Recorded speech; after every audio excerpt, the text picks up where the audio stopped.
সুপ্রিয় দর্শক, বন্দর স্টিল লেট এডিশনে আপনাদের স্বাগতম। সঙ্গে আছি আমি জাহিদুর রহমান খান। আজ আলোচনার বিষয় করোনায় টিকা ও শিক্ষা। দর্শক, আজ আলোচনার জন্য আমার সঙ্গে স্টুডিওতে আছেন স্বাস্থ্য মন্ত্রণালয় সম্পর্কিত সংসদীয় স্থায়ী কমিটির সদস্য অধ্যাপক ডাক্তার আব্দুল আজিজ এমপি, সাবেক সচিব এনআই খান এবং জাতীয় প্রেস ক্লাবের সাবেক সাধারণ সম্পাদক কামরুল ইসলাম চৌধুরী। আপনাদের তিনজনকেই আমাদের আলোচনায় স্বাগত জানাচ্ছি। আলোচনার শুরুতেই আমি অধ্যাপক ডাক্তার মোহাম্মদ আব্দুল আজিজ এমপি আপনার কাছে যেতে চাই, যেটি নিয়ে আমরা আলোচনা করছিলাম যে করোনা একটি মহামারী যেটি সারা বিশ্বে ছড়িয়ে পড়ছে। আপনি জানেন যে করোনার টিকারও অনেক সংকট, কিন্তু বাংলাদেশ কিন্তু শুরুতে অনেক আশা জাগিয়েছিল যে আমরা অনেক দেশ টিকা পাইনি, আমরা পেয়েছি। এ ধরনের নানা উদ্যোগের কথা বলা হচ্ছিল, বিশেষ করে সরকারি কর্মকর্তারা অনেক বা সরকারের পক্ষ থেকে বলা হচ্ছিল যে টিকার সংকট কখনোই হবে না, কিন্তু টিকা নিয়ে তো একটি অনিশ্চয়তা তৈরি হয়েছে। আপনাকে অসংখ্য ধন্যবাদ। এসএ টিভির অগণিত দর্শক যারা দেশ এবং দেশের বাইরে থেকে আজকের অনুষ্ঠান দেখেছেন তাদেরকে অসংখ্য ধন্যবাদ। আপনি খুব প্রাসঙ্গিক এবং খুবই গুরুত্বপূর্ণ কোশ্চেন করেছেন যে টিকা। আসলে টিকার সংকট যে শুধু বাংলাদেশে তা না, সারা বিশ্বে এই মুহূর্তে টিকার সংকট চলছে। তারপরে প্রথম যে প্রোপাগান্ডা চলছিল যে বাংলাদেশে টিকা আনতে পারবে না, কিন্তু আপনি জানেন মাননীয় প্রধানমন্ত্রী আমাদের শেখ হাসিনার দক্ষ নেতৃত্বে আমরা প্রথমে ইন্ডিয়া থেকে 70 লক্ষ টিকা আনা হয়েছে, সেই টিকা এখন শেষ পর্যায়ে। এরপরে সিনোভ্যাক, যেটা চীন থেকে 5 লাখ ভ্যাকসিন আমরা ডোনেশন হিসেবে পাইছি, এবং আজকে রাত্রে ফাইজারের 1 লাখ টিকা, সেটাও কোভ্যাক্স থেকে আসার কথা। সারা বিশ্বে টিকার সংকট চললে বর্তমান সরকার চেষ্টা করে যাচ্ছে টিকা আনার জন্য। আমরা সরকার চেষ্টা করছে চীন থেকে 1.5 কোটি সিনোভ্যাক্স আনার জন্য। আমরা প্রত্যাশা করছি খুব তাড়াতাড়ি হয়তো সেই সিনোফার্মার টিকা, যেটা সিনোফার্মার যেটা, সেটা পাবো। পাশাপাশি রাশিয়া থেকে আনা যায় কিনা সেটা নিয়েও কূটনৈতিক তৎপরতা চলছে। আমরা আশা করি যদি রাশিয়া থেকে আনা যায় তাহলে বাংলাদেশের টিকার সংকট হবে না। তারপরেও গাভি এবং অন্যান্য সংস্থার থেকে 3,90,00,000 টিকার একটা চুক্তি সরকারের সাথে আছে, সেইটাও এই জুন থেকে ডিসেম্বরের মধ্যে আসার কথা। সর্বোপরি এই জিনিসগুলো যদি আসে আমি বিশ্বাস করি টিকার সংকট হবে না। তবে সারা বিশ্বে কিছুটা এই সময়ের জন্য এর মধ্যে যারা সংকটে আছে, অর্থাৎ যারা প্রথম ডোজ নিয়েছেন প্রায় 14 লাখ মানুষ, তাদের কি হবে? এই সংকট কাটাবে কিভাবে? না, সংকট কাটানো সম্ভব। আসলে মানুষের আতঙ্কিত হওয়ার কারণ কিছু নাই। এই কারণে যে আপনি দেখেন প্রথম বলা হয়েছিল যে 4 সপ্তাহ পরে সেকেন্ড ডোজ দেওয়া হবে, তারপরে বলা হলো 8 সপ্তাহ পরে দেওয়া হবে, তারপরে বলা হচ্ছে যে 12 সপ্তাহ পর্যন্ত দেওয়া হবে, সর্বপ্রতি তারপরে বলা হচ্ছে 16 সপ্তাহে। আসলে একটা ডোজ যখন আপনি নেবেন, এ পর্যন্ত যে 3টা স্টাডি বাংলাদেশে হয়েছে সেখানে দেখা যাচ্ছে যে 90 থেকে 96% অ্যান্টিবডি তৈরি হয়েছে। এই অ্যান্টিবডির যদিও আমরা জানি না যে এর লংজিভিটি কতদিন হবে, আমরা এখন পর্যন্ত বলতেছি যে 1 বছর থাকবে, এটা বেশি হতে পারে। তবে যদি সেকেন্ড ডোজ নেওয়া যায় তাহলে অবশ্যই ভালো। তবে ইভেন যদি 4 সপ্তাহ পরে না দিয়ে 6 সপ্তাহ পরে দেওয়া যায়, তারপরে কিন্তু সমস্যা হয় না। কারণ যখনই আপনি টিকা নেবেন তখন একটা মেমোরি সেল বডিতে অ্যান্টিবডি তৈরি হয়। যদি ডিউরেশন বেশি হয়, কিছু সময়ের জন্য সাপ্রেস হয়, আবার যখন আপনি সেকেন্ড ডোজ দেবেন তখন কিন্তু অটোমেটিক আবার অ্যাক্টিভেটেড হবে। অত দুশ্চিন্তা করার কিছু নেই যে টিকা 4 সপ্তাহ জায়গায় 6 সপ্তাহ পরে দিলেই বড় রকমের কোনো সমস্যা হবে, এটা হবে না। হিউম্যান বডির সেই ক্ষমতা আছে, সক্ষমতা আছে, সেটা করতে পারবে। আর একটা হচ্ছে যে কিন্তু যদি একদমই না পাওয়া যায়, যারা না পাওয়া যাবে না আমি তা মনে করি না। আপনি জানেন যে বঙ্গভ্যাক্স নিয়ে ইতিমধ্যে সেকেন্ড ট্রায়াল চলছে। বঙ্গভ্যাক্সের জন্য সরকার চেষ্টা করে যাচ্ছে, 3rd ট্রায়ালের পরেই আমরা হয়তো হিউম্যান ইয়েতে যেতে পারবো, সেটার জন্য সরকার চেষ্টা করে যাচ্ছে। এখন যেভাবেই হোক, আপনি জানেন যে আমাদের ধারণা ছিল যে করোনা হয়তো 6 মাসের বেশি মানে থাকবে না, তারপরে এটাকে 1 বছর পার হয়ে গেছে। এখন আমরা কিন্তু আসলে জানি না যে করোনা কতদিন থাকবে। সেখানে যেটা ধারণা এখন বলা হচ্ছে যে সারা বিশ্বের যদি 70% মানুষকে টিকা দেওয়া হয় তাহলে আর বাকি 30%-এর অটো ইমিউনিটি বা হার্ড ইমিউনিটি ডেভেলপ করবে। সেইভাবেই এখন আগানো হচ্ছে। আপনি জানেন যে 10 কোটি টিকার জন্য সরকার চেষ্টা করছে। 10 কোটি টিকা যদি দেওয়া যায় বাংলাদেশে তাহলে আর সমস্যা থাকবে না। এই জন্য সিনোভ্যাক্স বলেন অথবা স্পুটনিক ভির জন্য চেষ্টা করা হচ্ছে। আশা করি এটা যদি পাওয়া যায় এই প্রবলেম। ডক্টর মোহাম্মদ আব্দুল আজিজ, আপনার কাছে আবার আসবো আমি। এনআই খান, আপনি নিজেও সীমান্তবর্তী জেলার মানুষ, আপনি জানেন যে লকডাউন 6 জুন পর্যন্ত বাড়ানো হয়েছে এবং সীমান্তবর্তী 7টি জেলায় যেখানে স্থানীয় প্রশাসনকে লকডাউন দিতে পারবে সেখানে সংক্রমণের হার অনেক বেশি। আমি যতটুকুন জানি যে সেখানে প্রায় 50%-এর মতো সংক্রমণ হার হচ্ছে। সেটিকে আসলে ভারতীয় ভ্যারিয়েন্টকে রক্ষা করার জন্য যে পরিকল্পনা বা যে লকডাউন যে গতিতে যে ধরনের লকডাউন হচ্ছে সেটা আসলে কতটা কার্যকর হবে সেটি নিয়ে তো মানুষের মনে একটু উদ্বেগ আছে। আমরা এই কয়দিনে যা দেখছি এবং বিশ্বের অন্য জায়গায় টেলিভিশনে দেখে বা পড়ে যেটা মনে হয়, এটাই একমাত্র পন্থাই হবে এখন, যতক্ষণ না সবাইকে টিকা দেওয়া যায়। ভারত যেহেতু আমাদের প্রতিবেশী এবং অনেক সময় এটা পোরাস, অনেক মালামাল আসে, ট্রাক আসে, তো এইটাই করতে হবে আসলে, এটা একটু কড়াকড়ি করতে হবে। তখন আমাদের লোকের বিহেভিয়ার প্যাটার্ন ডিফারেন্ট, আর অত্যন্ত ঘনবসতি, তো এই লকডাউন বা কড়াকড়ি সীমান্ত অঞ্চলে করতে হবে এবং ফেস মাস্ক ইউজ করার বিষয়গুলো ভালো। তবে বলেছেন অলরেডি যে আসলে ভ্যাকসিনেটেড করতে পারলে, সবাইকে 100% ভ্যাকসিনেটেড করতে পারলে নিরাপদ। কিন্তু আমরা যেটা শুনছি যে হয়তো বছরখানি থাকবে, তার কারণ অল্প সময়ের জন্য ডেভেলপ করলে অল্প সময়ের জন্য এটা কার্যকরী হবে, কারণ সব ভেরিয়েন্টকে তো এটা কাভার করা যাবে না, নতুন নতুন ভেরিয়েন্ট হবে। তো আমার কাছে মনে হয় যে বেশি ইনভেস্ট করা দরকার আমাদের দেশের ভিতর থেকে, যাতে ভ্যাকসিন, আমরা একটু আগেই শুনলাম যে বঙ্গ ভ্যাকসিনের কথা, আরও মনে হয় আমাদের যেসব বড় বড় ফার্মাসিউটিক্যালস আছে, যাদের ক্যাপাবিলিটি আছে, তাদেরকে টাকা পয়সা দেওয়া দরকার, তাদেরকে উৎসাহ দেওয়া দরকার, সাহস দিয়ে একাধিক ভ্যাকসিন করা দরকার দেশের মধ্যেই, তাহলে সবচেয়ে ভালো হবে। আমরা দেখছি ইসরায়েলের তাদের নিজস্ব ভ্যাকসিন দিয়ে সবাইকে ভ্যাকসিনেটেড করে ফেলেছে। আমাদের এখানে অনেক বেশি মানুষ, ওখানে তো 1 কোটি মতো মানুষ, আমাদের এখানে 18 কোটি। কিনে কতদিন চালানো যাবে সেটা একটা বিষয় আছে। একটা যদি $10 হয়, ভেরি এক্সপেন্সিভ হবে, প্রত্যেক বছর কিনতে হবে, সেটা সোজা না। দ্বিতীয় আর একটা বিষয় হচ্ছে যে সব জায়গায় প্রাপ্যতা থাকা দরকার। কিনে এনে সরকার থেকে এরকম দিয়ে কতদিন এভাবে চালানো যাবে সেটা আমার যথেষ্ট সন্দেহ আছে। আমাদের নিজস্ব এটা ডেভেলপ করতে হবে, এটা কোনো অসাধ্য কাজ বলে আমার কাছে মনে হয় না। অলরেডি যেহেতু কাজ চলছে, এটা সম্ভব। আর কি বিষয় সেটি বলে, লকডাউন যে 6 জুন পর্যন্ত বাড়ানো হয়েছে, আমি বলছি যে যে ধরনের লকডাউন হচ্ছে সব কিছু খুলে দিয়ে শুধু নামে লকডাউন, সরকারি কিছু কর্মকর্তা শুধু অফিস করছেন না, বাকি সবই তো খোলা আছে। এই লকডাউনের কার্যক্রম দেখুন, এটা একটা ডাবল এজের সোর্ডের মতো, দুই দিকে। আপনি যে পুরাপুরি সারা দেশ বন্ধ করে দেন, গত 1 বছরের বেশি সময় চলছে, সুতরাং ইকোনমি শাটডাউন হলে অনেক রকম সব সমস্যা দেখা দেবে। দেখবেন যে রাস্তায় ছিনতাই হচ্ছে, রাহাজানি হচ্ছে, অনেক কিছু হবে যদি মানুষের বাঁচার পথ না থাকে তাহলে। সুতরাং এইটা দুটার ভিতর একটা ব্যালেন্স করতে হবে। সেটাই বলছি যে লকডাউনের যৌক্তিকতাটা কি। প্রথম দিকে কিন্তু আমি নিজে এখানে বসেই বলেছি যে একদম স্ট্রংলি কড়াকড়ি করতে হবে, কিন্তু তখন অল্প সময়, কয়েক মাস মাত্র হয়েছিল, এখন 1 বছরের বেশি চলে গেছে।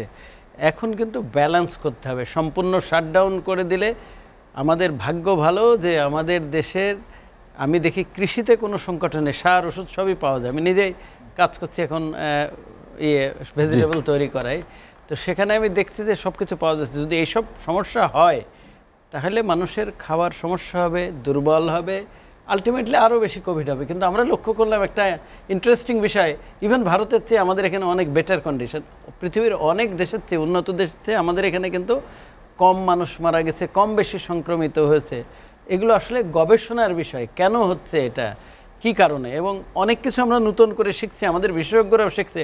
তার কারণ আপনার মনে আছে প্রথম দিকে সবাই বলেছে যে শীতের দেশে এটা বেশি হবে, গরমকালে আসলে আর তেমন কিছু হবে না, কিন্তু এখন দেখছি গরমকালে আরও বেশি হচ্ছে। কিন্তু জি, এখানে আপনার কাছে আবার আসবো। আমি কামরুল ইসলাম চৌধুরী। আমরা যেটি নিয়ে আলোচনা করছিলাম যে করোনার টিকা যে সংকট দেখা দিয়েছে সেটি মোকাবেলায় যে পদক্ষেপ, আমরা দেখলাম যে টিকা আনার ক্ষেত্রে বা টিকা পাওয়ার ক্ষেত্রে যে একটি তৎপরতা, কিন্তু প্রাপ্তির কিন্তু জিরো। সেইখানে আসলে কি আর কোনো পলিসি, কোনো কৌশল এটিকে অবলম্বন করার বাকি আছে আমাদের?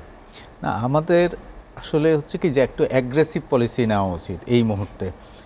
এবং আমাদের 2 দিনের পরেই কিন্তু জাতীয় বাজেট ঘোষণা করা হবে, এবং এই বাজেটে যদি টিকার জন্য একটা বিশেষ বরাদ্দ রাখা হয় এবং দেশের ভিতরে টিকা উৎপাদন করবার জন্য যদি অতিরিক্ত একটা বরাদ্দ রাখা হয়, প্রণোদনা দেওয়া হয়, তাহলে বাংলাদেশে, আমি এনআই খানের সঙ্গে সম্পূর্ণ সহমত পোষণ করি যে তাহলে বাংলাদেশের নিজস্ব টিকা দিয়েই কিন্তু আমরা এই 18 কোটি মানুষকে বছরের পর বছর কিন্তু টিকা দিয়ে যেতে পারবো, এবং এটা হবে সুলভ মূল্যে, স্বল্প খরচে এবং সহজলভ্য হবে।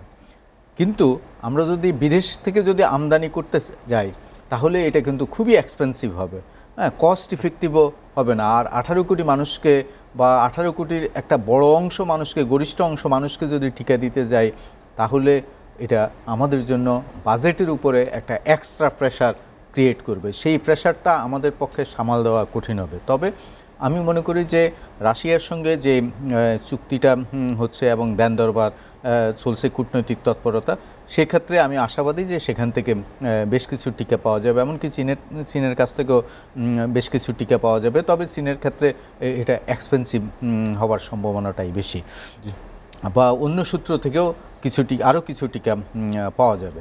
তো টিকার প্রাপ্তির ক্ষেত্রে আমি মনে করি না খুব একটা বড় রকমের সংকট তৈরি হবে।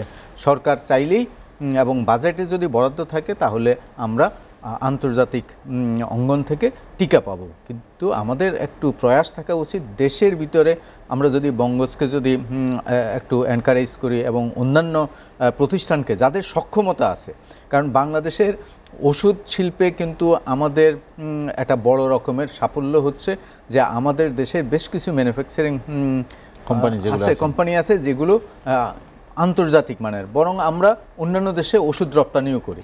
তাহলে এই ক্ষেত্রে কিন্তু আমরা তাদের দীর্ঘস্থায়ী একটা উৎপাদনের জন্য আমরা সহায়তা দিতে পারি এবং এক্ষেত্রে নিরন্তর গবেষণা দরকার। আমাদের বিজ্ঞানীদের, বিশেষ করে যারা রসায়নবিদ আছেন, ফার্মাসিস্ট আছেন, তাদেরকেও একটু গবেষণা করা দরকার। তাদের যদি ধ্রুপদী গবেষণা তারা করেন, আমাদের চিকিৎসকরা যদি আরও বেশি গবেষণা করেন, তাহলে হয়তো আমরা শুধু এই টিকা না, অন্যান্য টিকার ক্ষেত্রেও আরও অগ্রণী ভূমিকা রাখতে পারি। কিন্তু টিকা ম্যানুফ্যাকচারিংয়ের কথা যেটি বলছেন, যে সেটিও তো বেশ সময় সাপেক্ষ এবং সেই সক্ষমতা অর্জন করারও তো একটি বিষয় আছে, যে বিশেষ করে করোনার টিকা তো আর না, বাংলাদেশে অন্য টিকাগুলো যদি আমরা তৈরি করতে পারি, করোনার টিকা তৈরি করাও খুব একটা বেশি না। যেসব প্রতিষ্ঠানগুলো ফার্মাসিউটিক্যাল কোম্পানিগুলো কাজ করে, তাদের সেই সক্ষমতাটা আছে। হয়তো একটু টিদিং ইফেক্ট হতে পারে, কিন্তু সেটা টিদিং ইফেক্টটা খুব একটা বেশি না। কারণ হচ্ছে যে এই জ্ঞানটা মানে আমাদের বহু বিজ্ঞানী, আমাদের যারা ফার্মাসিস্ট, তারা কিন্তু মোটামুটিভাবে জানেন।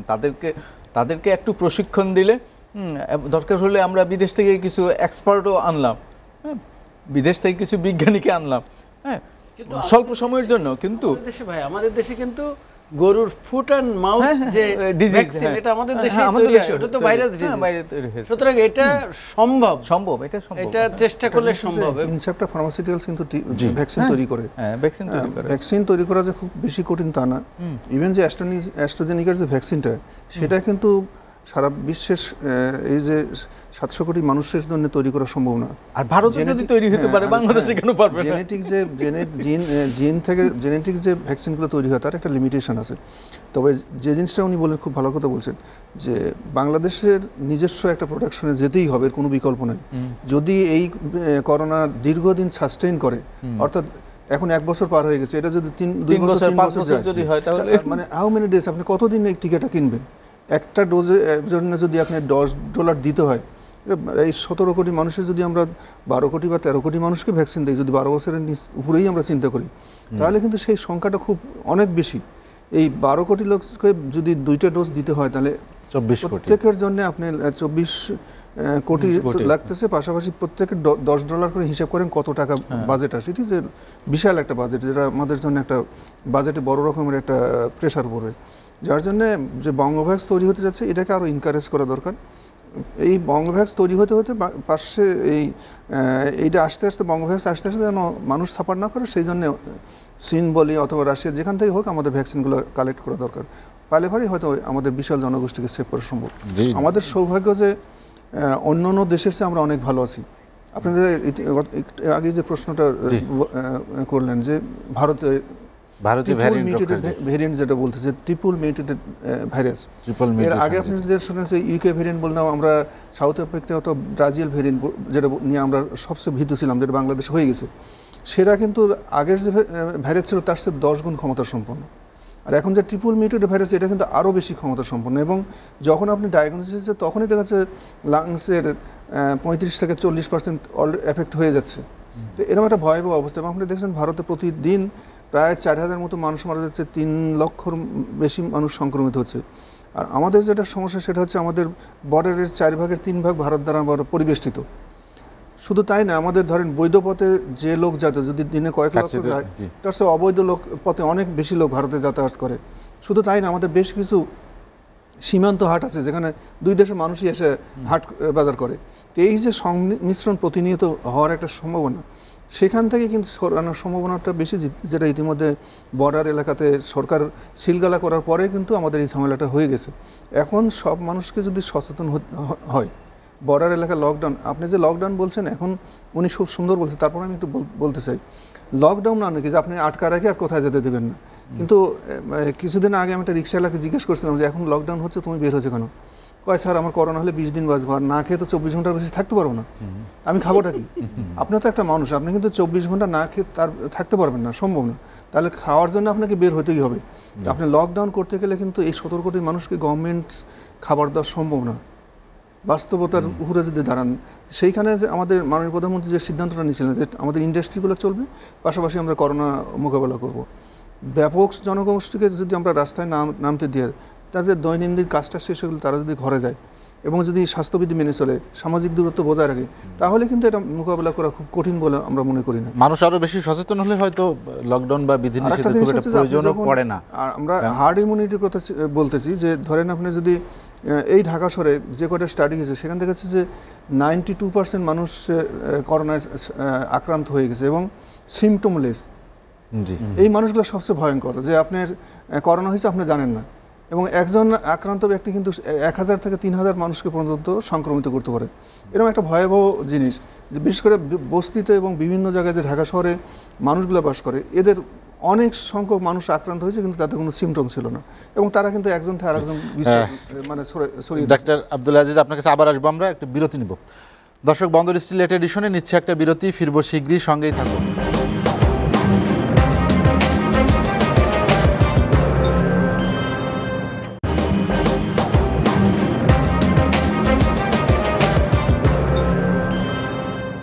দেখছেন এসএটিভির রাতের আয়োজন বন্দর স্টিল লেট এডিশন। বিরতির পর আমরা আবার ফিরছি আলোচনায়।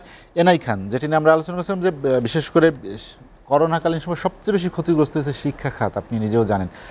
মাননীয় শিক্ষামন্ত্রী ঘোষণা করেছেন যে শিক্ষার্থীদের টিকা দেওয়ার পরেই শিক্ষা প্রতিষ্ঠানগুলো খুলে দিতে চান, বা করোনা সংক্রমণ যদি 5% নিচে আসে সেক্ষেত্রে এটি খোলার চিন্তা ভাবনা করছে সরকার। করোনার টিকার যে অবস্থা, তাতে কি শিক্ষার্থীদের টিকা দিয়ে খুলতে গেলে তো শিক্ষা প্রতিষ্ঠান দীর্ঘমেয়াদী বন্ধের কবলে পড়বে, সেখানে সমাধান কি? এর আগেও বলেছি আমি, বহুবার, শতবার বলেছি আমার মনে হয়, এবং সবাইকে টিকা দিয়ে স্কুল খুলতে গেলে বা কলেজ বা বিশ্ববিদ্যালয় খুলতে গেলে আরও প্রায় 1 বছর লাগবে, এতে কোনো সন্দেহ নেই। কিন্তু আমি মনে করি যে অনলাইনে টিচিং লার্নিংটা হওয়া উচিত, এটা জোরদার করা উচিত, এটা সম্ভব। কিংবা অফলাইনেও হওয়া উচিত, অফলাইনেও অনেক ডিভাইস আছে, অনেক সিস্টেম আছে, অনেক প্রসেস আছে, সেটা যাওয়া যেতে পারে। আমি আগেই বলেছি যে ইন্টারনেট আরও সহজলভ্য করা যায়, আরও স্পিডি করা যায়।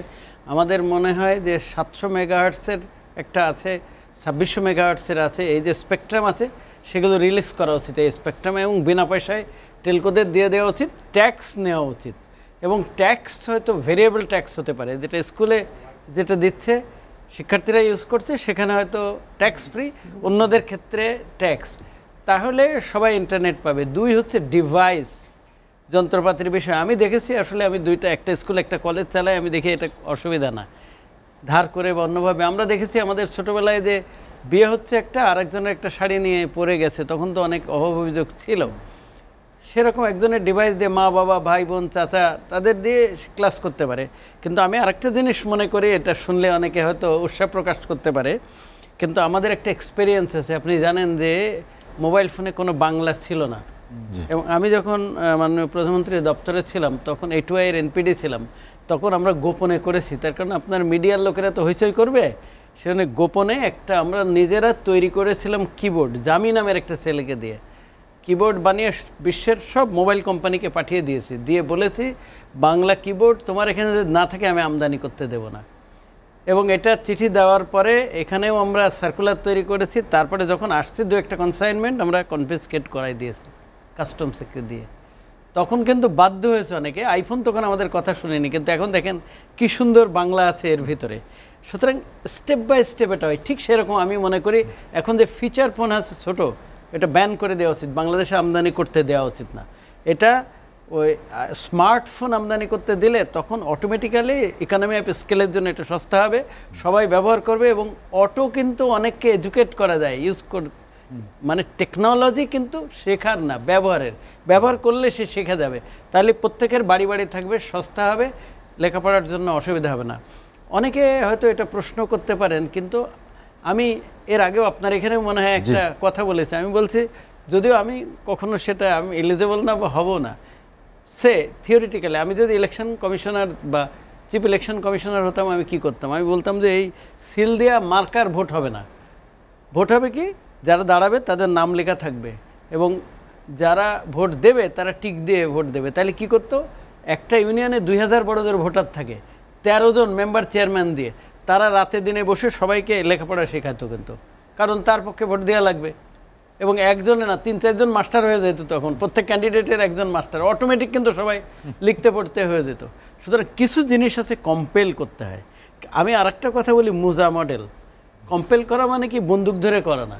আপনি মুজা মডেল কেন বলছি, যে মুজা পায়ের ভিতরে ঢুকান আপনার ব্যথা লাগে না, মুজা কি ছিঁড়ে যায় না। সুতরাং ওই থ্রেশহোল্ড পর্যন্ত আপনার এক্সারসাইজটা করতে হবে, প্রেশারটা প্রয়োগ করতে হবে যে যাতে এটা হয়। তখন হলে ডিভাইসের সলিউশন হলো। তারপরে আসছে টাকা পয়সার ব্যাপার হতে পারে, ইন্টারনেট তো পয়সা দেওয়া হতে পারে, ক্রস ফাইন্যান্সিং করা যায়, শিক্ষার্থীদের জন্য ফ্রি, যারা আমরা ইউজ করি তাদের জন্য 5 পয়সা করে হয়তো বেশি করে দিল, তাহলে ফ্রি করা যাবে। তো আরেকটা বিষয় হচ্ছে যে এখানেও স্কুলের অনুদান বা এই ধরনের গ্রান্টস দেওয়া যায়। এখন তো স্কুলে অনেক বিদ্যুৎ বিল লাগছে না, আরও অনেক কিছু খরচ হচ্ছে না, কন্টিনজেন্সি খরচ হচ্ছে না, এবং অনেক প্রতিষ্ঠানের কিন্তু ক্ষমতা আছে, সেখানে টিচারদেরও ইন্টারনেটের একটা বিল দেওয়া হচ্ছে। আমি যে একটা স্কুল একটা কলেজের চালাই, সেখানে কিন্তু টিচারদের জন্য একটা টাকা দিই, তারা সেজন্যে একেবারে সবাই অনলাইনে ক্লাস করে। তো এইটা কিছু জিনিস করতে হবে। এরপরেও দেখা যাবে কিছু শিক্ষার্থী জয়েন করছে না, বা মা বাবাকে বলছে যে আমি গেছি কিন্তু থাকছে না, আমি চেক করেছি এরকম। তো তখন কি বলছি, টিচারদের বলছি আপনারা সবাই ফোন করেন, যদি নেট থাকে তাহলে হোয়াটসঅ্যাপে করতে পারে, পয়সা তো তেমন কিছু লাগে না, তাহলে এটা ফোন করলে অনেক হাজিরা বাড়বে। তারপরে দেখছি তারপরেও কিছু আসে না, তারপরেও কিছু জয়েন করে না, তাদেরকে কি করবেন আপনি, প্রত্যেক দিন আমরা যে এতদিন কান্নাকাটি করেছি যে ক্লাস বেসড অ্যাসেসমেন্ট কিংবা কন্টিনিউয়াস অ্যাসেসমেন্ট কিংবা ফরমেটিভ অ্যাসেসমেন্ট, ওই টার্মিনাল পরীক্ষার বদলে তো 2-1 দিন পর যদি অ্যাসেসমেন্ট করা হয়, তখন দেখা যায় বেশিরভাগ শিক্ষার্থী হাজির হয়, মা বাবারা প্রেশার দেয় এবং শিক্ষকরাও কিন্তু তাদের কাছে বেতনের টাকা পাবেন। আমার এক্সপিরিয়েন্সে তাই বলে। সুতরাং আপনি কিছু করবেন না, শুয়ে থাকবেন, বদরের যুদ্ধের সময় নেই যে আমরা মাত্র 313 জন আর ফেরেশতারা এসে যুদ্ধ করে দেবে। এখানে আপনার কাছে আপনার কাছে আবার আসবো আমি। কামরুল ইসলাম চৌধুরী এখানে যেটি বলছিলেন যে করোনাকালীন সময়ে যে পরিবর্তিত পরিস্থিতি, যে ধরনের প্রযুক্তির ব্যবহার করার দরকার ছিল বা শিক্ষা কার্যক্রমকে যেভাবে এগিয়ে নেওয়ার দরকার ছিল অনলাইনে, সেটি তো কোনো প্রতিষ্ঠান নিয়েছে, এটা সত্য, বাট সবাই পারেনি। কিন্তু তারপরও শিক্ষার্থীরা কিন্তু রাজপথে আন্দোলন করছে তাদের শিক্ষা প্রতিষ্ঠান খুলে দেওয়ার জন্য। তা রাজপথে যারা আন্দোলন করছে তারা আসলে কি কাঙ্ক্ষিত জায়গায় আমরা পৌঁছতে পারিনি যে শিক্ষা কার্যক্রমকে এগিয়ে নেওয়ার জন্য? করোনার এই সময়ে এসে সেই উদ্যোগগুলো থাকেনি কেন? কাঙ্ক্ষিত জায়গায় যদি পৌঁছতাম তাহলে তো আর রাজপথে তারা আন্দোলন করতো না এই করোনাকালীন সময়ে। আর দ্বিতীয় কথা হচ্ছে যে যেটা এনাই খান কিছুক্ষণ আগে বললেন, যে আমাদের আসলে গ্রাম এবং শহরের মধ্যে একটা বলা যায় বৈষম্য তৈরি হয়ে গেছে এই করোনাকালে। বিশেষ করে যেমন আমরা যারা শহরে বাস করি, আমরা ইন্টারনেটের অ্যাক্সেসটা আমাদের যতটা বেশি ততটা কিন্তু গ্রামের সবার মধ্যে নাই। গ্রামে বহু হতদরিদ্র পরিবার কিন্তু এটা অ্যাফোর্ড করতে পারে না। সেই কারণে আমি মনে করি যে আমাদের এই যে পরশুদিনের যে বাজেট, জাতীয় বাজেটে বিশেষ করে গ্রামাঞ্চলের শিক্ষা প্রতিষ্ঠানগুলোর দিকে একটু নজর দেওয়া উচিত এবং তাদের বরাদ্দটা বাড়ানো উচিত। শিক্ষকদের যেসব বেসরকারি শিক্ষক আছেন তাদের জন্য একটু প্রণোদনা দেওয়া, তাদেরকে কিছু ভাতা তাদেরকে একটু বাড়তি বাজেট বরাদ্দ দেওয়া, তারপরে এমনকি অভিভাবকদেরকেও কিছু এনকারেজ করা এবং ছাত্রদেরকে যাতে তারা যেটা এনআই খানের প্রস্তাব, সেই প্রস্তাবের সঙ্গে এটা একটু যুক্ত করা, তাহলে হচ্ছে কি যে তাদের আর্থিক অন্তত অনটনের কারণে তারা ঝরে পড়বে না, আর্থিক অনটনের কারণে অথবা এই যে ইন্টারনেটের অ্যাক্সেসিবিলিটিটা কম থাকার কারণে তারা করবে না। কিন্তু যদি এই প্রণোদনাগুলো দেওয়া হয়, এই ডিভাইসগুলো তাদের হাতে দেওয়া হয়, তাহলে তারাও কিন্তু অনলাইনে ক্লাস করতে পারবে। এবং অনলাইনে আমরা আর কতদিন ক্লাস করাতে পারবো সেই জিনিসটাও কিন্তু আমাদের ভাবা দরকার। আর আমি মনে করি যে পাশাপাশি কিছু কিছু অন্তত গ্রামীণ স্কুল এবং শিক্ষা প্রতিষ্ঠানে ফেজ ওয়াইজ, যেমন আজ হয়তো ক্লাস 1-এর 10 জন ছাত্রকে নিয়ে ক্লাস হলো, কালকে আর অন্য 10 জনকে নিয়ে করা হলো, বা দ্বিতীয় শ্রেণীর 10 জনকে নিয়ে করা হলো, পরশুদিন তৃতীয় শ্রেণীর 10 জনকে নিয়ে করা হলো। এভাবে বাই রোটেশন যদি করা হয় এবং তাদের স্বাস্থ্যবিধি মেনে তারা যদি স্কুলে আসে, তাহলে স্কুলে যাওয়ার যে একটা অভ্যেস, সেই অভ্যেসটাও কিন্তু তাদের মধ্যে বজায় থাকবে। সপ্তাহে একদিন সেদিন আমি একটা ইয়েতে দেখলাম যে বিশেষ করে সামাজিক মাধ্যমে যে একটা ছেলে, সে মানে শিশু, সে কান্নাকাটি করছে যে সে তার বাবা মাকে আর কাছে আবদার করছে যে অন্তত তার স্কুলটা সে যেন একটু দেখে আসতে পারে।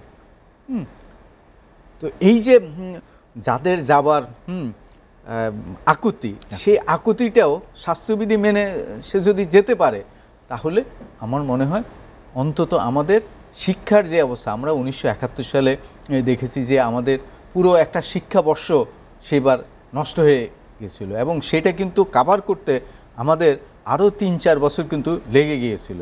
1971 সালের সেই ক্লাসটা, সেই বছরটা আমাদেরকে কিন্তু ফিরে পেতে, সেটাকে রিকভার করতে আমাদের পরবর্তী 3-4 বছর লেগে যায়। তো সেটাও কিন্তু আমাদের মাথায় রাখতে হবে, কারণ আমাদেরকে শিক্ষার জন্য দূরপ্রসারী চিন্তা করা।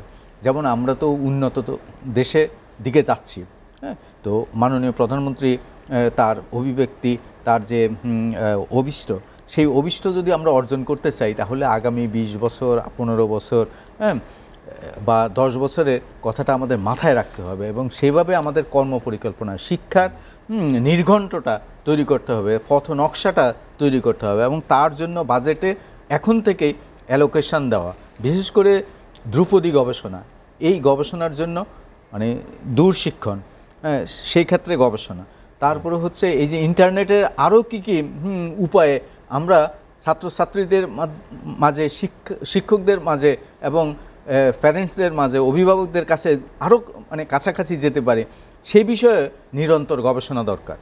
এবং শিক্ষার উন্নয়নে এর কোনো বিকল্প নাই, ধ্রুপদী গবেষণার কোনো বিকল্প নাই। কারণ হচ্ছে জ্ঞান বিজ্ঞান চর্চা বিষয়, এই চর্চাটা আমাদেরকে চালু রাখতে হবে, এবং শিক্ষাকে আমাদের উন্নয়নের মূল চাবিকাঠি হিসেবে। কামরুল ইসলাম চৌধুরী, আপনার কাছে আবার আসবো আমি। অধ্যাপক ডক্টর মোহাম্মদ আব্দুল আজিজ, যেটি নিয়ে আমরা আলোচনা করছিলাম যে শিক্ষা প্রতিষ্ঠান খুলে দেবে টিকা দেওয়ার পরে, টিকা প্রাপ্তির যেমন নিশ্চয়তা নাই, তো শিক্ষা প্রতিষ্ঠান খুলবে, এই সিদ্ধান্ত আসলে এটা কি বাস্তবসম্মত? আপনি কি মনে করেন? আসলে এত ব্যাপক সংখ্যক ছাত্রকে একসঙ্গে টিকা দেওয়া সম্ভব এই মুহূর্তে আমার কাছে মনে হয় না। তবে যে জিনিসটা, দ্বিতীয় যে প্রসঙ্গটা নিয়ে আলাপ করলাম, সেটা হচ্ছে যে করোনা সংক্রমণ যদি 5% বা তার নিচে নেমে আসে, যেমন 3%-এর নিচে নামে আসলে আমরা বলি ফেড আউট, মানে সেই অংশটা ভালো হয়ে যাচ্ছে বা ভাইরাসটা চলে যাচ্ছে। 5% বা তার নিচে আমরা বলি যে এটা নিয়ন্ত্রণে আছে। যদি এই 5% বা তার নিচে থাকে, তাহলে কিন্তু সব বাচ্চাকে বা সব ছাত্রদের টিকা দিতে হবে, নট ম্যান্ডেটরি। সেই ক্ষেত্রে যদি ধরেন স্বাস্থ্যবিধি মেনে সামাজিক দূরত্ব বজায় রেখে যদি আমরা ক্লাস শুরু করি, উনি খুব সুন্দর প্রপোজাল দিচ্ছে। ধরেন একটা ক্লাসে 50 জন ছাত্র আছে, 50 জন ছাত্র আমরা গাদাগাদি করে বসাই, সেটাকে আমরা ভাগ করে 2 ভাগ অথবা 3 ভাগ যদি করি, তাহলে সংখ্যা কমে গেল।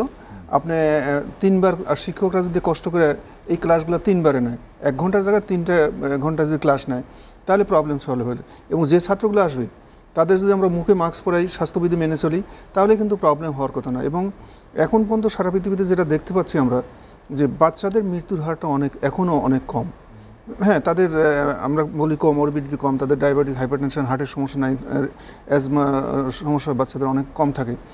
সেই জন্য হয়তো হতে পারে। তারপরে যেহেতু বাচ্চাদের আক্রান্তের সংখ্যা কম, মৃত্যুর সংখ্যা কম, এই ক্ষেত্রে আমরা যদি স্বাস্থ্যবিধি মেনে সামাজিক দূরত্ব বজায় রেখে আমরা কি বলে ক্লাসগুলো শুরু করি, আমার মনে হয় খারাপ হয় না। পাশাপাশি যে সুন্দর একটা প্রপোজাল দিচ্ছে যে আমরা যে ক্লাসগুলো নেওয়া হয়, এই যে ক্লাসের জন্য যে একটা অ্যাপস খুলে অথবা আমাদের যে সংসদের টিভি আছে সেখানে যেটা ক্লাস হচ্ছে সেটাকে যদি আরও বেশি প্রত্যেকটা উৎসাহিত করি, আমাদের প্রত্যেকটা ক্লাস যদি একদম আজকে ক্লাস কি বলে 3 ঘন্টা বা 4 ঘন্টা ক্লাস 5-এর ক্লাস হবে, তারপরে একটা টাইম যদি আমরা ফিক্সড করে দিনের যে অমুক থেকে অমুক টাইম পর্যন্ত এই ক্লাসগুলো হবে, তাহলে ওই ছাত্রগুলো কিন্তু টেলিভিশনও দেখতে পারে।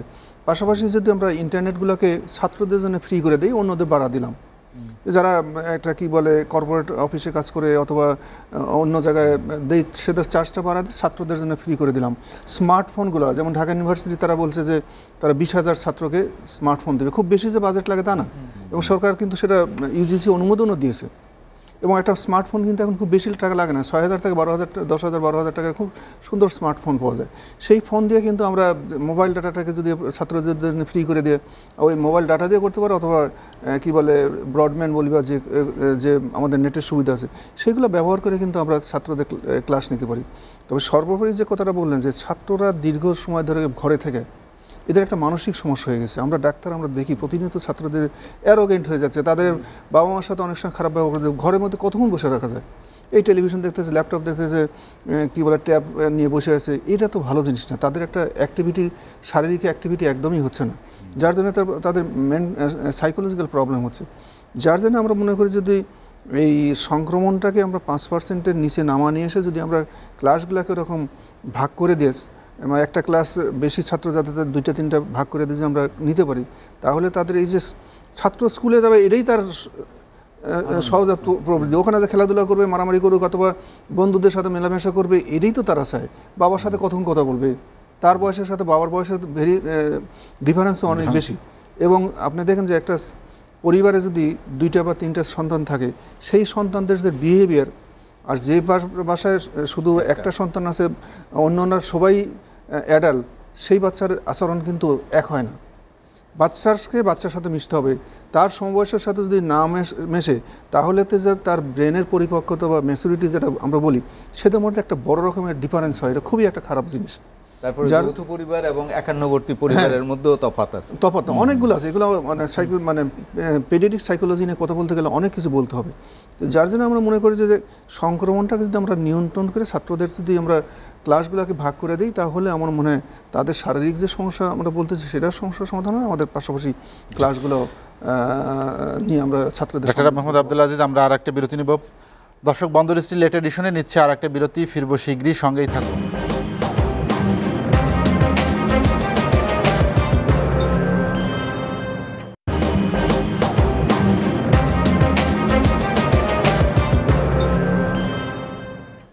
দেখছেন এসএটিভির রাতের আয়োজন বন্দর স্টিল লেট এডিশন। বিরতির পর আমরা আবার ফিরছি আলোচনায়। এনআই খান, আমরা যেটা নিয়ে আলোচনা করছিলাম যে করোনার টিকা এবং শিক্ষা ব্যবস্থা, বিশেষ করে ভারতীয় ভ্যারিয়েন্ট নিয়ে অনেক উদ্বেগ উৎকণ্ঠা আছে আমাদের মধ্যে। আপনি জানেন যে সীমান্তবর্তী জেলাগুলোতেও এই বিধিনিষেধ আরোপ করা হচ্ছে। আসলেই কি ভারতীয় ভ্যারিয়েন্টের বিষয়ে যে উদ্বেগ উৎকণ্ঠা, এ কারণেই কি শিক্ষা প্রতিষ্ঠান খুলতে সরকার একটু দ্বিধাগ্রস্ত বা সিদ্ধান্ত নিতে আমরা দেখলাম খবরের কাগজের মারফত যে 13 তারিখে পরে সম্ভাবনা আছে, কিন্তু আমার বিশ্বাস হয় না যে খুলবে। তার কারণ ভারতে আমরা যে অবস্থা দেখেছি, আমাদের দেশের মানুষ ভারতে চিকিৎসার জন্য যায়, সেখানে যখন এই অবস্থা, আর আমাদের এখানে যখন খারাপ কিছু যদি হয়, যদি কখনো হয় ওরকম, তখন কিন্তু সবাই অন্য সুরে কথা বলবে।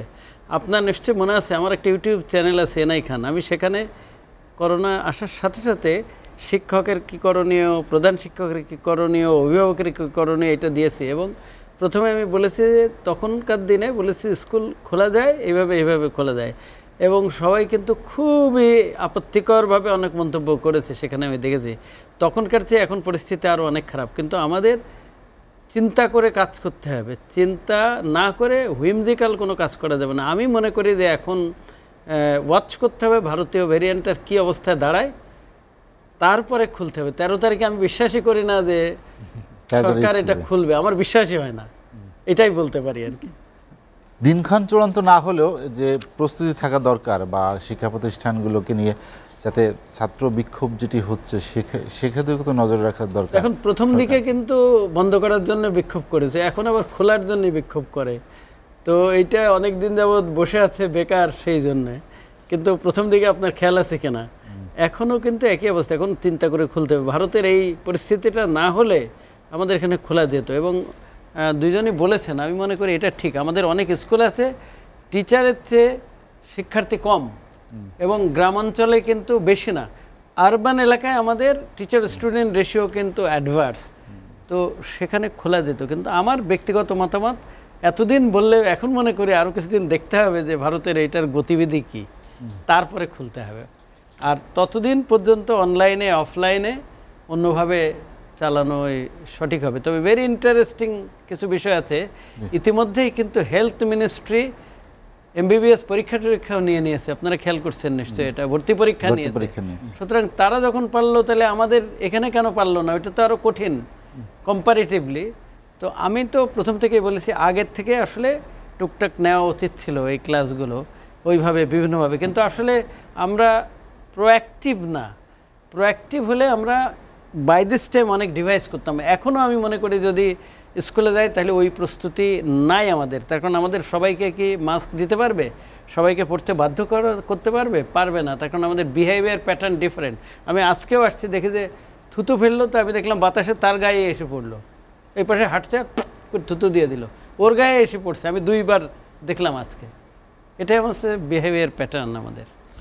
করোনাকালীন সময় যে আসলে জীবন, বা আমরা বলি যে একটা নতুন ধরনের জীবন ব্যবস্থা গড়ে ওঠা দরকার ছিল, বা মানুষের যে আপনি যে বললেন যে ব্যবহারের যে পরিবর্তন আসার দরকার, বা মানুষ যেটা সচেতন হবে, সেই জায়গায় কিন্তু ওই ধরনের সচেতনতা এখনো তৈরি। আমার মনে হয় কয়েকটা দিকে কাজ করা দরকার। ব্যাপক প্রচার দরকার হচ্ছে কি কি খেলে আমাদের ইমিউন বুস্ট আপ হবে, লাইফস্টাইল কি হলে ইমিউন বুস্ট আপ হবে, 1।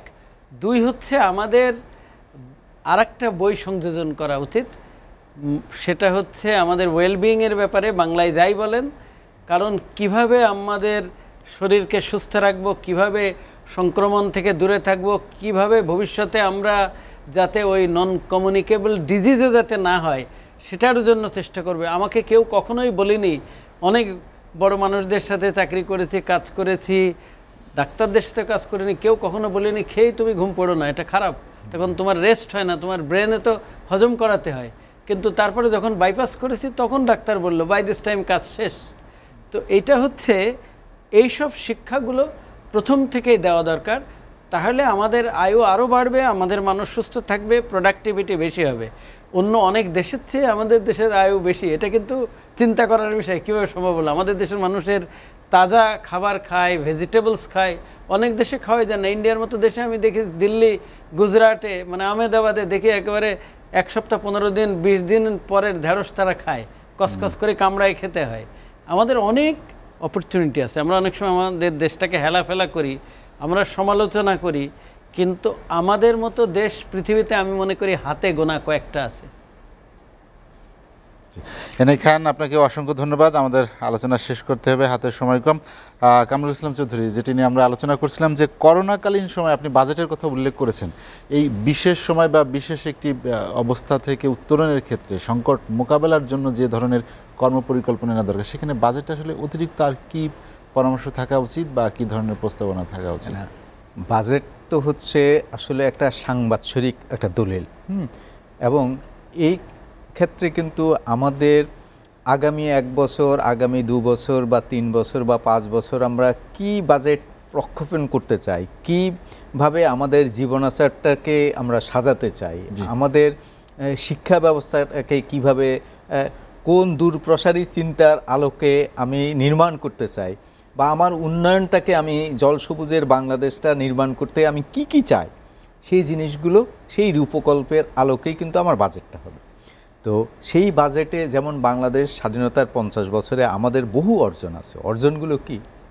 এই যে আমাদের এখন আয়ুষ্কালটা বেড়েছে, এটা তো এমনি এমনি হয় না, হাওয়া থেকে হয় নাই। কেন হয়েছে? কারণ হচ্ছে আমাদের কৃষকদেরকে আমাদের সাধুবাদ দিতে হবে, আমাদের কৃষি বিজ্ঞানীদেরকে সাধুবাদ দেওয়া উচিত, আমাদের এমনকি ম্যানুফ্যাকচারিং খাতকেও সাধুবাদ দেওয়া উচিত। কারণ তারাও ওই যে কৃষির সঙ্গে সঙ্গে কৃষির মানে উপকরণগুলো সরবরাহের ক্ষেত্রে একটা বড় রকমের ভূমিকা রেখেছে, রাষ্ট্র একটা বড় রকমের ভূমিকা রেখেছে, রাষ্ট্রীয় বাজেট এই ক্ষেত্রে বড় রকমের ভূমিকা রেখেছে। এই যে আমাদের দুধের উৎপাদন, মাছের উৎপাদন, ইলিশের উৎপাদন কত গুণ বেড়েছে, খাদ্যের উৎপাদনে সব ধরনের খাদ্যশস্যের উৎপাদন বেড়েছে।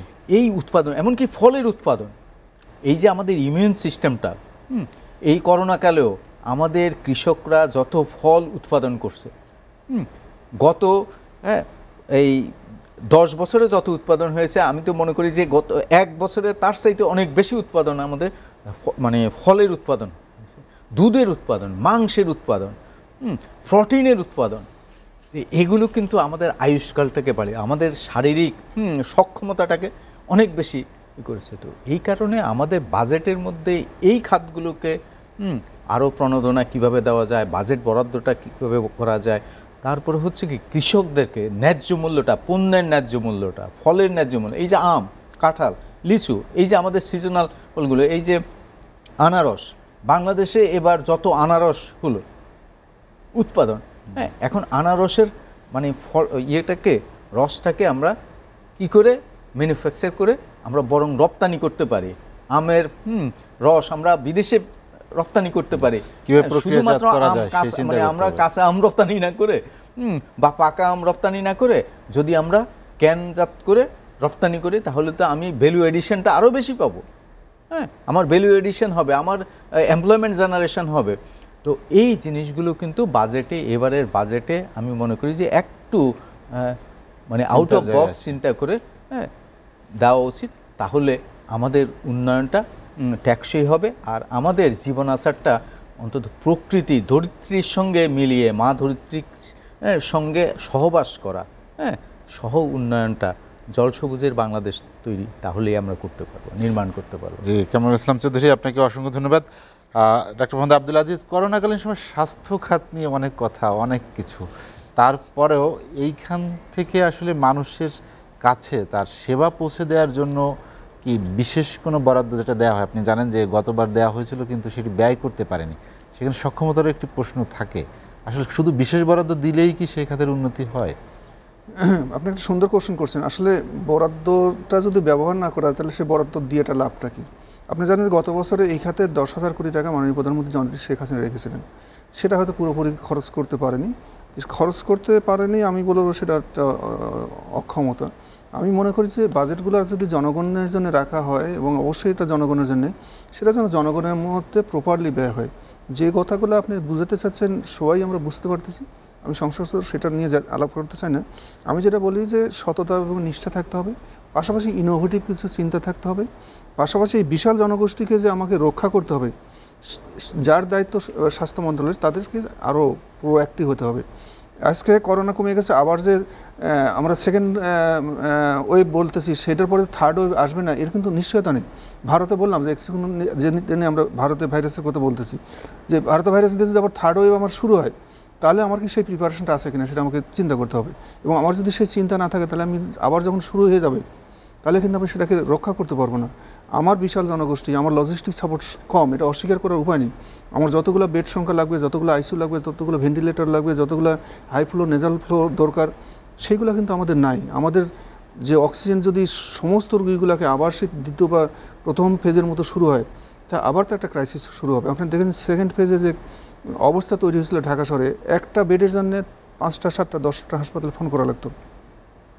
তারপর ভেন্টিলেটর পাওয়া যাচ্ছে না, আইসিইউ পাওয়া যাচ্ছে না, এরকম সমস্যা কিছুটা হয়েছিল কয়েকদিনের জন্য। তারপর সরকারের দক্ষ চেষ্টায় প্রাইভেট সেক্টর সবাইকে ইনভলভ করার ফলে সেকেন্ড ফেজটাও আমরা মোকাবিলা করতে পারছি। কিন্তু থার্ড ফেজ বা ফোর্থ ফেজ আসবে না এর কোনো নিশ্চয়তা নাই। যার জন্য আপনি বাজেটে যেমন টাকা রাখতে হবে, সেই টাকা কিভাবে প্রপারলি খরচ হয় সেই ব্যবস্থাটা কিন্তু করতে হবে। সেটা করতে গেলে আপনি ইনোভেটিভ কিছু চিন্তা হবে, যে টেম্পোরারি যদি পার্মানেন্টলি না করি, টেম্পোরারি কীভাবে আমি প্রবলেমটা সলভ করবো। আমার ভেন্টিলেটর না থাকলে, হাই ফ্লো নেজাল ফ্লো থাকলে তো আমি আমার ব্যাপক জনগোষ্ঠীকে রক্ষা করতে পারবো। সেই জিনিসগুলো যদি মাথার মধ্যে নিয়ে যদি কাজ করা যায়, তাহলেই সম্ভব এই করোনা থেকে আমার উত্তরণের। পাশাপাশি আমরা যদি ব্যাপক জনগোষ্ঠীকে ভ্যাকসিনের আওতায় আনতে পারি। আমরা দেখেছেন সেকেন্ড ফেজে অনেকেই ভ্যাকসিন নেওয়ার পরে তাদের আবার করোনা হয়েছে, অনেক রেকর্ড আছে, কিন্তু তাদের সিমটমটা কিন্তু খুবই নমিনাল হয়েছে, খুবই সামান্য সিমটম হয়েছে, যে লক্ষণ হয়েছে করোনা হয়েছে ঠিকই, কিন্তু তারা মারা যায়নি। কারণ হয়েছে তার মধ্যে তো একটা অ্যান্টিবডি তৈরি হয়েছে। করোনা হয়েছে ঠিকই, কিন্তু রোগীগুলো মানুষগুলো মারা যায়নি। তো আমরা যদি ব্যাপক জনগোষ্ঠীকে ভ্যাকসিনের আওতায় আনতে পারি, পাশাপাশি যদি হার্ড ইমিউনিটি তৈরি হয়, তাহলে কিন্তু আমাদের জনগোষ্ঠীকে রক্ষা করতে পারবো। পাশাপাশি যে বাজেট থাকবে সেই বাজেটে অবশ্যই এরকম একটা মহামারী মোকাবেলার জন্য ফান্ড থাকতে হবে। সেই ফান্ডগুলো যেন প্রপারলি খরচ করা হয়, তার চিন্তা ভাবনা স্বাস্থ্য মন্ত্রণালয়ে থাকতে হবে। তাহলেই আমরা তৃতীয় অথবা চতুর্থ ধাপ, আল্লাহ না করুক, আমরা চাই যে না হোক, যদি ওরকম কিছু হয় সেখান থেকে আমরা রক্ষা করতে পারবো। জি, ডক্টর মোহাম্মদ আব্দুল আজিজ, আপনাকে অসংখ্য ধন্যবাদ। এনাই খান, আমরা শেষ করবো আলোচনা, তার আগে একটু জানতে চাই যেটি ডক্টর মোহাম্মদ আব্দুল আজিজ এমপি সাহেব যেটি বললেন যে দ্বিতীয় ঢেউয়ে যে অবস্থা তৈরি হয়েছিল, যে দুরবস্থা, বিশেষ করে হাসপাতালে চিকিৎসার জন্য বারবার বিভিন্ন হাসপাতালে দৌড়াদৌড়ি করছিল রুগীরা, কিন্তু সেই অবস্থা তৃতীয় ঢেউ তো আসতে পারে, বা চতুর্থ ঢেউয়ের কথা যে শঙ্কা প্রকাশ করলেন যে যদি সেরকম হয়, সেইখানে তো সেই ব্যবস্থা তো এখনও দেখা যাচ্ছে না দৃশ্যমান কোনো, যে আসলে তৃতীয় ঢেউ আসলে আমরা সেটি সেভাবে আমার মোকাবেলা মনে করতে হয় পারবো। যে ব্যবস্থাপনা আগের থেকে উন্নত হয়েছে। আপনার খেয়াল আছে কিনা যে প্রথম ঢেউ যখন আসছিল তখন কিন্তু অনেককে ওই এলাকায় যার হয়েছে তার বাড়ির থেকে বের হতে দেয়নি, ঢুকতে দেয়নি, লাল পতাকা দেওয়া হতো। স্থানীয় নেতারাও বহুত ঝামেলা করেছে। কিন্তু তো সেই অবস্থানে এখন প্রথম ঢেউয়ে ডাক্তাররা অনেকে ভয়ে আসেনি, কথাই শুনিনি, কিন্তু এখন অনেকেই কিন্তু আসছেন। সুতরাং ম্যানেজমেন্ট এবং অভিজ্ঞতা আগের তুলনায় বেড়েছে, কোনো সন্দেহ নেই। একটা বিষয় উনি যেটা বলছেন সেটা আমি ওনার সাথে মনে করি সঠিকই বলেছেন, কারণ হচ্ছে উনি নিজে ডাক্তার মানুষ, ভালো বোঝেন আমার চেয়ে, তারপরে পলিটিশিয়ান আরও ভালো বোঝেন। থার্ড বিষয়টা হচ্ছে যে এখন হচ্ছে আমাদের যেটা অসুবিধা সেটা হচ্ছে কোভিডের সময় ইচ্ছা করলে সাথে সাথে যন্ত্রপাতি আনতে পারবে না, কিন্তু আরেকটা সুবিধা আছে, অনেক দেশে এই ভারতীয় ঢেউ নেই, সুতরাং সেখান থেকে হয়তো প্লেনে জোগাড় করা যাবে। আমার কোনো অবস্থাতে মনে হয় না যে আগের চেয়ে সরকার অভিজ্ঞ, আগের চেয়ে হেলথ ডিপার্টমেন্ট অভিজ্ঞ, ওরকম বড় ধরনের আসলে আর ভারতেরটা দেখে কিছুটা প্রস্তুতি আছে, কিছুটা জ্ঞান হয়েছে, ওরকম পরিস্থিতি বাংলাদেশে হবে না। আর আমাদের বাংলাদেশের লোকেরা মনে করে কি যে আল্লাহ আমাদের বাঁচাবে, এই যে একটা ধারণা, মনের বলটা আলাদা আছে, সেটাও কিন্তু অনেক সময় কাজ করে, মেবি ইমিউন বুস্ট আপে। সুতরাং আমাদের দেশে অনেক দিন আগে বলতো, এখন তো অন্য পরিস্থিতি হয়েছে, ট্রেন কিভাবে চলে এই দেশে, তার কারণ পাটি ঠিক নাই, তারপরে পাথর নেই, এখন আমি ট্রেনে দেখি সব পাথর আছে। সুতরাং তখন আমি দেখেছি বিদেশি পত্রিকায় লিখছে যে তারা মনে করে, মানে আমরা মনে করি যে আল্লাহ চালায়, এই জন্য চলে, তো সেরকমই অবস্থা হবে। এনাই খান, আপনাকে অসংখ্য ধন্যবাদ। কামরুল ইসলাম চৌধুরী, আমরা শেষ করবো আলোচনা। আসলেই কি আল্লাহ চালায় আমরা চলি, এরকম কিছু? এইটা তো আমরা যারা ইসলাম ধর্মে বিশ্বাস করি, আমরা তো আল্লাহর উপরেই বিশ্বাস করেই আমাদের আল্লাহ তো ঈমানের, আছেই। হ্যাঁ, সেটা তো একটা মানে ব্লেসিংস ইন দ্য গাইজ। কিন্তু তারপরেও আমাদের একটা প্রস্তুতি থাকা উচিত মানুষ হিসেবে। আমাদের কিছু মানুষের প্রতি, আমাদের দেশবাসীর প্রতি আমাদের প্রত্যেকের তো একটা দায় আছে। আমাদের প্রত্যেককেই সচেতন হওয়া উচিত, এবং অন্যদেরকে যেন, অন্যদের শঙ্কার কারণ যেন আমরা না হই, অন্যদেরকে যেন আমরা সংক্রমিত না করি, আমরা নিজেরাও যেন সংক্রমিত না হই, এই প্রয়াসটা আমাদের প্রত্যেকের মধ্যে থাকা উচিত। এবং এই জনসচেতনতা থাকলেই শুধুমাত্র ডাক্তার বা শুধুমাত্র সরকার আমাদেরকে সুরক্ষা দিতে পারবে না। স্বাস্থ্য সুরক্ষার জন্য আমাকে, আমার পরিবারকে, আমার প্রতিবেশীদেরকে এবং আমার সমাজকে, সবাইকে কিন্তু অগ্রণী ভূমিকা রাখতে হবে। এখানে সবারই দায় আছে এবং সবাই মিলেই আমরা এই করোনাকে জয় করতে পারবো। কামরুল ইসলাম চৌধুরীর হাতে সময়কে আপনাকে অসংখ্য ধন্যবাদ আমার সঙ্গে আলোচনা যোগ দেওয়ার জন্য। এনাই খান এবং অধ্যাপক ডক্টর মোহাম্মদ আব্দুল আজিজ, আপনাদেরকে অসংখ্য ধন্যবাদ। দর্শক জানিয়ে রাখি, বন্দর স্টিল লেট এডিশন পুনঃপ্রচার হয় সকাল ৮টায়। আজ এ পর্যন্তই। ভালো থাকুন, সুস্থ থাকুন, এসএটিভির সঙ্গেই থাকুন।